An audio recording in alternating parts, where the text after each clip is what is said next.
Olá pessoal, sejam bem-vindos a mais um vídeo aqui nesse canal. Esse vídeo é um pouco diferente. Hoje eu vou contar pra vocês sobre a minha experiência com o primeiro ano de loja, como é que foi esse desafio de empreender sendo sozinha. Hoje, por exemplo, eu já fechei a loja, então tô gravando pra vocês aqui no período da noite com a ajuda de uma iluminação aqui, ó, de bastão. Espero que vocês gostem do vídeo de hoje e que esse vídeo te ajude de alguma maneira a lidar com os seus problemas aí do dia a dia ou então a te motivar e a não cometer alguns erros que eu cometi ao longo do ano, se assim posso dizer. Tem ideia, aqui na minha lista constam 8 pontos positivos e 4 pontos negativos. Vamos ver se eu consigo resumir esse vídeo para que ele não se estenda também tanto, né? Apesar da gente ter bastante tempo para falar aqui no YouTube e conversar de uma maneira muito mais tranquila, sem aquela correria que a gente tem através dos outros canais de contato, né?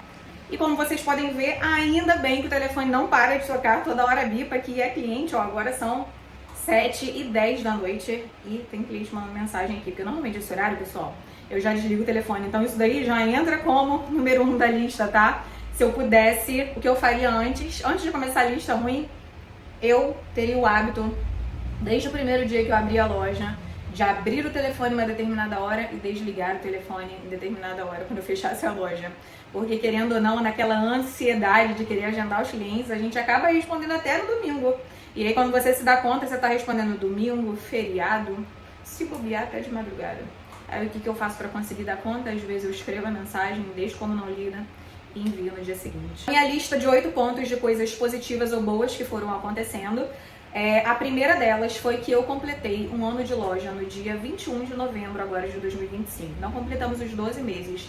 E eu acho que para quem deseja abrir um negócio no ramo principalmente de estética ou banhosa, o mês de dezembro realmente é um mês muito maravilhoso, porque é um mês que a gente tem um fluxo maior de clientes. A habilidade que você tem para fidelização desse cliente posteriormente é muito maior, abrindo um negócio ali setembro, outubro, novembro, dezembro.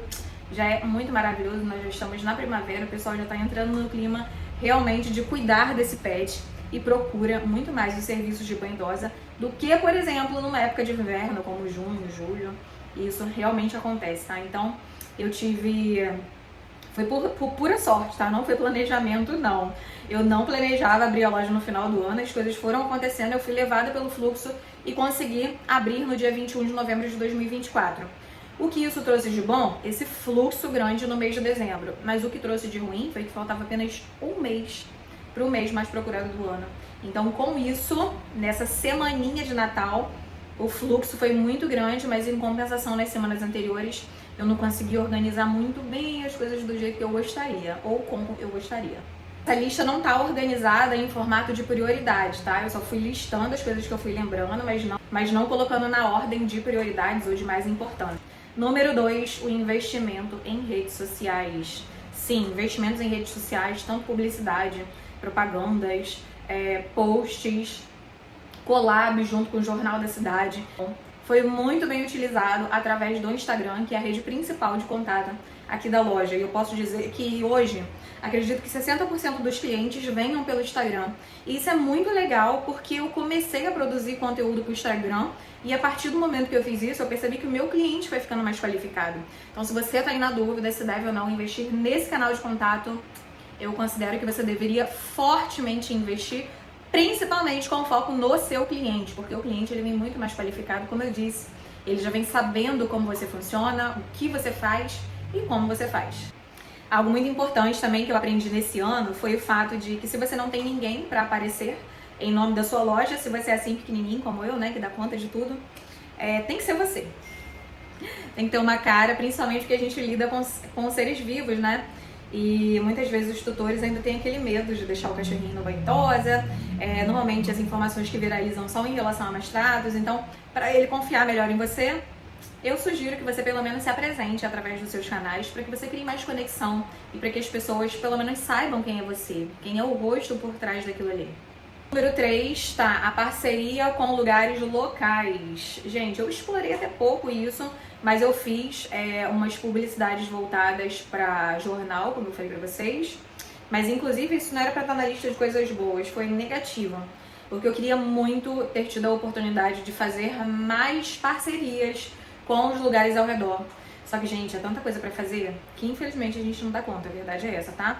E, inclusive, esse é um dos pontos que eu vou tornar a falar com vocês mais pra frente no negativo. Às vezes a gente quer fazer um monte de coisa, a gente precisa fazer um monte de coisa, mas a gente não consegue, a verdade é essa. E no meu número 4, eu listei educar o cliente. O que seria isso? Seria explicar o óbvio. Muitas vezes aqui dentro do banho tosa a gente acha que uma tosa higiênica é óbvio, o que inclui, como é feito. A gente, quando fala de hidratação, pra gente é muito óbvio, mas pro cliente que tá do outro lado lá do vidro, será que isso é óbvio? Então, eu percebi que não. Eu percebi que o canal de comunicação, tanto as redes sociais quanto o tete-a-tete ali, quando o cliente chega na recepção, é você educar, você mostrar pra ele o óbvio. Tem cliente, sim, que adquire Shih Tzu que não sabe que o Shih Tzu precisa de uma tosa higiênica a cada 15 dias ou no máximo até 20 dias. Tem cliente que não sabe que existe a possibilidade de cortar o pelinho do stop. Então, cabe a gente, como profissional, educar. Então, isso foi uma coisa que eu vim desenvolvendo durante o ano de 2025 e que deu muito certo, porque, como eu disse pra vocês, o cliente, quando ele se torna mais consciente dos serviços que ele tem possibilidade de acessar, ele fica mais próximo de você e, consequentemente, ele se torna um cliente mais qualificável. Então, eu percebo muito isso na prática. Se eu posso dizer uma coisa pra vocês que eu acertei, foi em continuar produzindo conteúdo para o meu cliente. O cliente, ele bate palma, o cliente, ele compra, o cliente, ele abraça. E é impressionante. Se você para de mostrar o rosto na rede social, pelo menos aqui eu, né, que faço tudo sozinha, é impressionante como até a adesão de serviços, ela cai por conta disso. É um trabalho de formiguinha e a gente precisa considerar que no canal da rede social, né, seja o TikTok, Instagram, que são os meus dois principais, né, embora não seja muito fã de TikTok, é o canal por onde mais vem cliente, é o Instagram. E parou de produzir, parou de ter adesão. E a gente precisa considerar que os canais da rede social, eles são uma rua aberta. Então, todos os dias chega gente nova, todos os dias sai gente que já estava ali assistindo. Então, sim, a gente precisa estar na busca constante, gastando latim, falando novamente sobre os assuntos, porque afinal é isso que a gente faz, né? Como quinto tópico, eu preciso falar pra vocês que fez muita diferença esse ano a questão de ter entrado para uma mentoria. Entrar para uma mentoria onde existiam somente empreendedores do ramo pet e profissionais de banho tosa, pequenos ou maiores como eu, foi incrível e foi imprescindível para o meu melhor alcance e desempenho no ano de 2025. Tanto em relação a ticket médio, em relação à elaboração e planejamento de conteúdo, entender sobre o negócio em si. Porque nós somos preparados para trabalhar, a gente não foi preparado para empreender.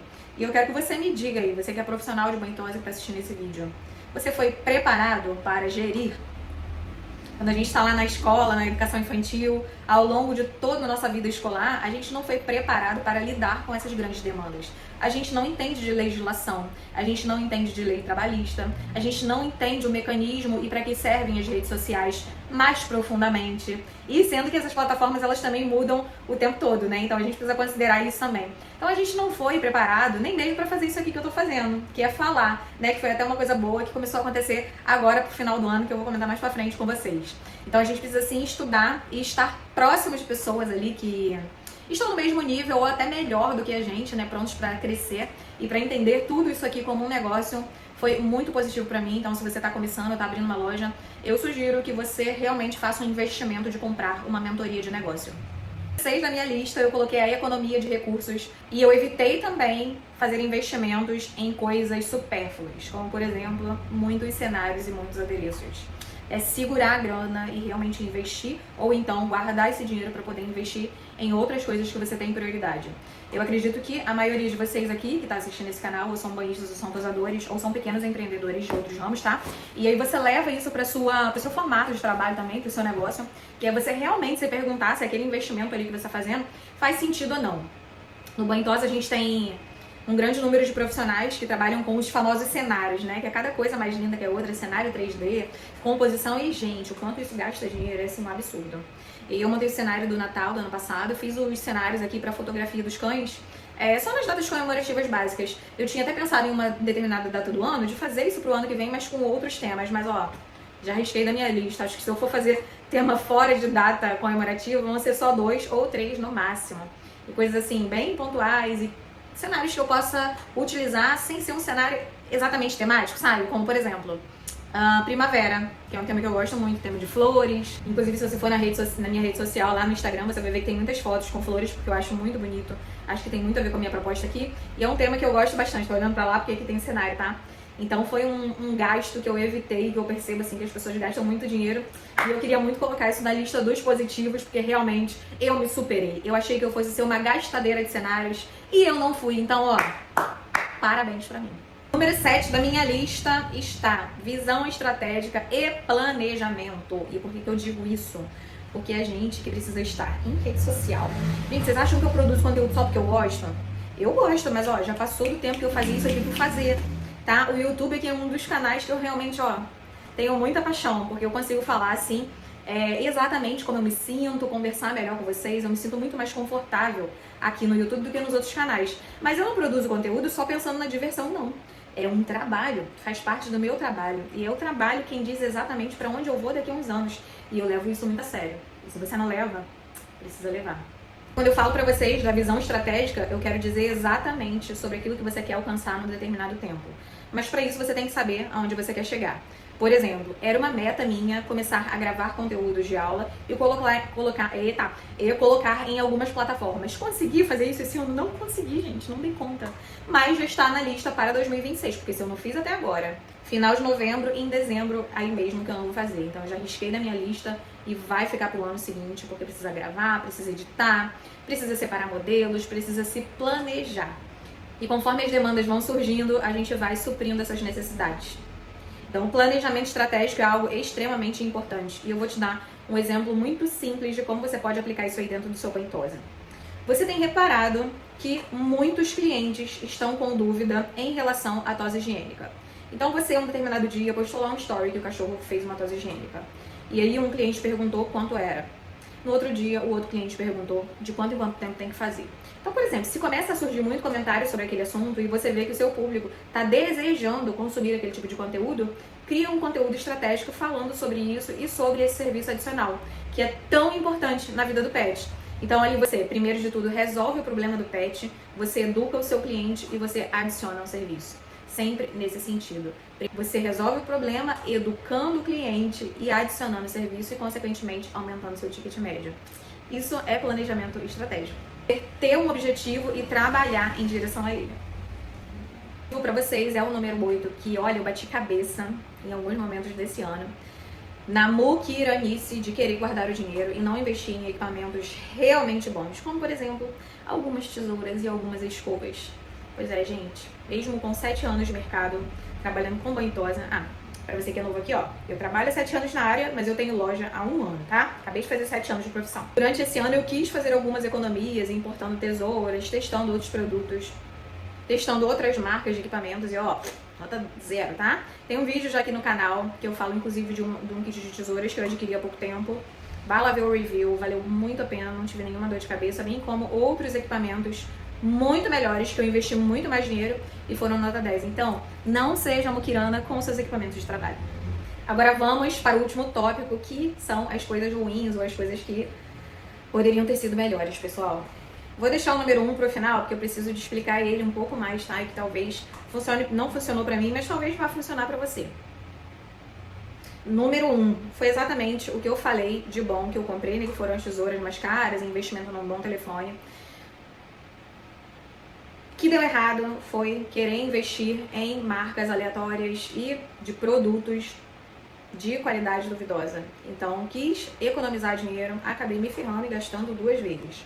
No 2 da minha lista, porque a gente demora a criar uma certa experteza de negócio, foi falar sobre muitas marcas, sobre muitos produtos, gratuitamente nas redes sociais. E eu não tô falando isso se você é famoso, se você não é famoso, se eu trabalho, se eu não trabalho com isso. O que eu tô querendo dizer é que faz parte também da visão estratégica direcionar os seus interesses e os seus conteúdos para onde você quer chegar. Então foi algo que eu aprendi ali por volta de junho, julho, a não ficar focando muito em fazer conteúdos ou falando especificamente de uma marca ou outra. Porque isso, sinceramente, não alterou em nada o meu trabalho e eu tava ali, e, digamos a verdade, né, fazendo conteúdo gratuito e publicidade para outras marcas sem ter nenhuma necessidade. Número 3 da minha lista foi, eu demorei a aprender que eu não podia fechar o faturamento no penúltimo e último dia do mês. Sim, pessoal, agora o que eu faço? Só saio da loja quando todo o sistema está checado com os pagamentos constando, com as vias de extrato entregues para o cliente através do aplicativo que eu utilizo, as fotos enviadas para esses clientes, não tem mais ninguém pedindo horário, o WhatsApp está totalmente zerado e principalmente a questão financeira. Não dá para você, como proprietário de um negócio, seja ele pequeno ou médio, só olhar para o número da sua empresa no último dia do mês. Quando chegava no último dia do mês, eu já ficava desesperada, porque eu não sabia se eu estava muito longe da minha meta ou se eu já tinha ultrapassado a meta. Então, o que eu faço agora? Todos os dias eu fecho caixa e dou check em tudo, deixo tudo zeradinho, tudo bonitinho, porque amanhã é outro dia.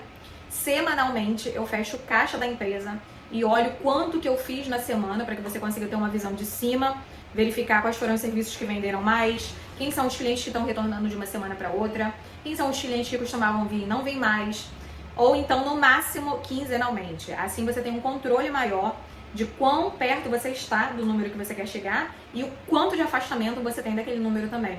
Então isso te dá um controle muito maior do seu negócio, porque um negócio, pessoal, não sobrevive de amor, sobrevive de dinheiro. Realidade, tá? Caso você não saiba, vim aqui te contar esse segredo, tá? Não sobrevive de amor. Se você tá aí, ó, vivendo de amorzinho de banhosa, vamos ver se você vai chegar em 3 anos de negócio. E o quarto e último ponto negativo do negócio. Pessoal, o que é esse negócio de clubinho? Pois bem, assistindo aulas sobre clubinho, assistindo a experiência de outras pessoas, eu estava com bastante vago. Eu estava com horários vagos ali na terça e na quarta-feira e queria movimentar esses dias, né? Então, eu fiz lá a minha proposta de clubinho e atualmente ela funciona da seguinte maneira. O cliente ele pode contratar 2, 4, 6 ou 8 banhos e ele tem até um determinado mês para fazer a utilização. Por exemplo, se o cliente comprou 4 banhos, ele tem até 3 meses para fazer uso. Ou seja, eu não obrigo esse cliente a vir toda semana, porque eu entendo de fato que nem sempre o cachorro precisa de banho naquela semana ou que o tutor tem algum compromisso e não possa trazer naquele dia. Então, um dos benefícios do clubinho aqui na loja é exatamente o cliente poder marcar o banho quando ele sentir a necessidade. Só que isso, pessoal, não se aplica para o meu tipo de cliente. Porque eu passei a ter clientes que fazem um banho numa terça-feira, compraram 4 banhos e, meus amores, a verdade é que eles querem usar o banho daqui a 2 meses. Então eu custei, mas aprendi que esse tipo de modelo de clubinho, para deixar o cliente flexível e apresentar essa possibilidade de marcar o banho quando quiser, é para um cliente que já tem um nível de consciência e de assiduidade muito maior do que o que eu tenho aqui. Então isso foi assim, um tiro no pé. E vou mudar, obviamente, esse formato de clubinho para o ano que vem. Inclusive, eu descobri que o clubinho não se aplica para mim por conta dos prós e contras. Para mim, o peso do contra foi muito maior do que o pró. Porque me engessa, ocupa a agenda, sendo que eu não tenho um banhista fixo, só existe eu aqui na loja, e nos finais de semana eu tenho uma ajuda, então fica muita coisa e me prende muito, fora que eu tenho que ficar correndo atrás dessas pessoas para lembrar que tem que usar o banho, senão o cachorro que foi avaliado com pelagem curta, vem daqui a 3, 4 semanas com uma pelagem já média, eu não posso fazer o reenquadramento do valor, e aí ó, eu me lasco. E eu lembrei de um último ponto falando sobre clubinho que eu preciso falar pra vocês, que foi uma experiência ruim. E eu não listei aqui, pessoal, então vai agora de improviso, que foi o mau enquadramento durante o ano. Eu cometi um erro sério, que foi na precificação de alguns clientes. Vamos supor, se o banho é R$60, eu já estava enquadrando todos os cães daquele mesmo tamanho, daquela mesma raça, no valor de R$60. E aí acontecia que vinha um cachorro de 10 quilos, de 11 quilos, de 13 quilos, já peguei shih tzu de 13 quilos, pelo médio para longo, cobrando R$60. Então, no dia 1º agora de outubro, então, o primeiro reajuste de valores, onde eu fiz um reenquadramento de todos os clientes e fiz também a adequação certinha em relação à altura de pelagem e peso do animal. Então, agora não tem para onde correr. Estou fazendo a precificação certinha em cima da altura de pelo, peso do pet, tipo de pelagem do pet. E as tosas têm o seguinte enquadramento: se é tosa na tesoura, se é tosa na máquina ou se é tosa adaptada, que utiliza aí os 2 modelos. Então, se eu posso dizer pra vocês que eu errei em alguma coisa financeiramente esse ano, acho que esse foi o pior erro financeiro que eu cometi. Então é isso, pessoal. Espero que vocês tenham gostado do vídeo de hoje. Eu fiz com muito carinho esse vídeo pra vocês. Estava querendo gravar já há um tempão, mas nunca tinha tempo. E agora que eu consegui retornar da viagem, né? Pra quem não sabe, eu fui participar da Pet Nor, que foi uma feira no Nordeste. Fui com a Surreal Pet Estética, nossa marca querida de shampoos, que tá só, ó, crescendo a cada dia com mais lançamento. E foi uma feira incrível, inclusive se você é do Nordeste e tá aqui assistindo esse vídeo, Beijo pra você, foi incrível estar no Nordeste, vocês são extremamente receptivos. Eu amei estar aí. Gente, que vento é aquele? Que vento é esse do Nordeste? Você fica lá na rede deitado, muito gostoso, muito gostoso. Ai, já bate saudade. Então, retornando, esse foi o vídeo de hoje. Eu espero que vocês tenham gostado, que tenha agregado de alguma maneira e que principalmente você não cometa alguns desses erros aí que eu cometi nesse primeiro ano de loja. Vamos ver como é que vai ser o meu desempenho aí no segundo ano. Deixa aqui nos comentários sua sugestão ou algum comentário sobre um dos pontos que eu deixei. Beijo pra vocês e até a próxima!